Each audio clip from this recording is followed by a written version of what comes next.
tianay hoe mba jereo izahay ato amin'ny atotondro indrindraindrindra izahay a manana championnat d'Afrika maro, izahay a manana manao jeux olympiques maro, fa nefany koa tsy misy manampy zany zahay, zay mangatahana mafy amin'ny filoham-pirenena. Jereo monsieur le président ny fanatanjahantena na fédération zay manana stand reto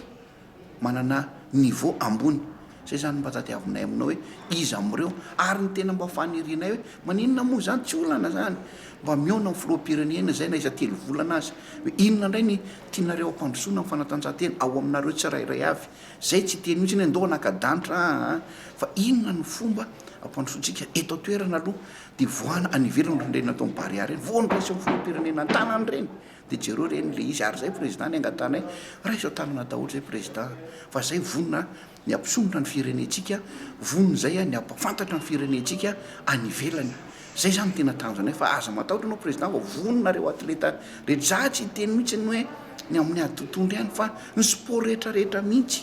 vonon'ireo raha voampino reo président mandeha io ary fantatra zao eran'izao tontolo zao tsika iny zao santana mpavarano nameno ohatra iny ny bariary enao fa nyteny hoe amin'ny fanatanjahantena afaka ho ataoko apitsy ohatra zay ohatraiky ny teny ministre ny tanora sy ny fanatanjahantena de andao tsika miara-miasa, andao tsika ianao tanana miara-mandray ary soroka miara-milanja tongotra miara-mandeha amin'ny fanatanjahantena io ampandroso an'io ampafantatra amin'ny firenentsika malagasy any ivelany. Fa io a miteny manokana satria ny anazy ao ny tena haiko hoe ny ady totondry zany ady totondro zany hoe fa raha ao anatin'ny krino anatin'ny raha malagasy satria malagasy mahay moraingy zany hoe fa anatin'ny ady raha malagasy zany zany ady totondro zany fa mila tosika kely fotsiny tsika de mandroso ny Maurice jeux des îles zany ao Maurice de ny jeux des îles ataontsika ao Maurice io manana valo zay mpiatroka valo lahy tsisy vehivavy io fa lehilahy daholo manana ekipa valo zay amin'ny folo dia ny tsy nasinay zany satria zay nitakatry ny fanjakana de ny hoe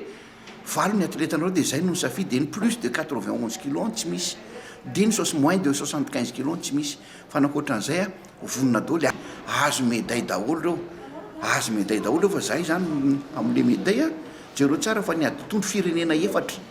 ny aty amin'ny océan Indiana manao boxe, Madagascar, La Réunion, Maurice ary Seychelles. Tonga zany reo de demi-finale ary amin'ny ady totondro ny demi-finale tonga de bronze daholo izy manao demi-finale fa kikisana le izy atonga azy ho argent na or, zay de misedry ny ady totondro reo kikisana zany hoe raha tafiakatra ianao anao finale zany tonga de demi-finale de anao finale ianao avy eo de hita eo le izy hoe